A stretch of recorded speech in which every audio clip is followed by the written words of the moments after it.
What really brought a change with the direction really was a thing that I did at GMA, which is Gospel Music Week in Nashville, Tennessee, and I pulled together a bunch of artists, and we had a worship service to open up Gospel Music Week, and that night was so spectacular, and it's a night that I'll never ever forget, and I just felt like that's just what God was calling me to do for the next record. I battled it, Herb. I battled it a lot because at that point worship music was becoming popular, so I was afraid that everybody was thinking that I was jumping on the bandwagon.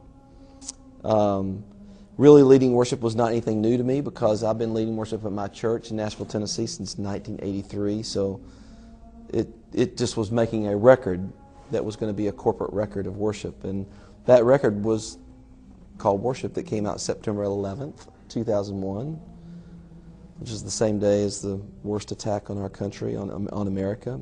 I just think that's interesting that it came out on that day. But I did it just ultimately, I sort of argued with God actually about that record on several occasions, and after the third argument I didn't argue anymore. I thought for such a time as this, and I did it, and thought it'd be the least successful record of my career, and it ended up being the biggest record of my career. So just for me, obedience is better than sacrifice, and I felt like I needed to sort of do it, and I did.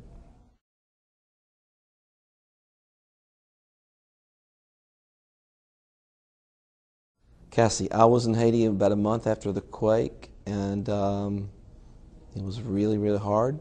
And when you smell death, it sort of takes it to, you can't experience that watching it on TV. And yes, I am involved in some things going on down there. I'm very involved in Samaritan's Purse that Franklin Graham is the head of. Compassion is also doing some great work down there. And so we're just trying to make a difference. I recorded a song called Come Together Now with a whole bunch of artists in Nashville. And you can still go buy that song on iTunes, and all that money goes to the American Red Cross and Samaritan's Purse. And we're just trying to help these people rebuild their country. It was a mess anyway, as you probably already know, and an earthquake on top of that mess was just overwhelming. So I think the challenge for us now is just try to, it's not in the news, you don't see it on TV because, there's other news, and the need is still just as great, and we'd love to have your help.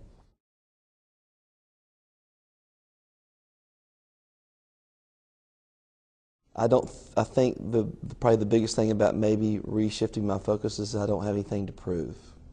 And that is a really good place to be. I could care less if I get another Dove Award or a Grammy. I have a few of those. And so when you get to the place where you don't have anything to prove, then you're free. And you're free to explore, and like this record that you're going to hear very soon in September. It's sort of a reinvention of Michael W. Smith, and it's been very freeing to just sort of go to places I've never been to because I don't have anything else to prove, and that's a good place to be.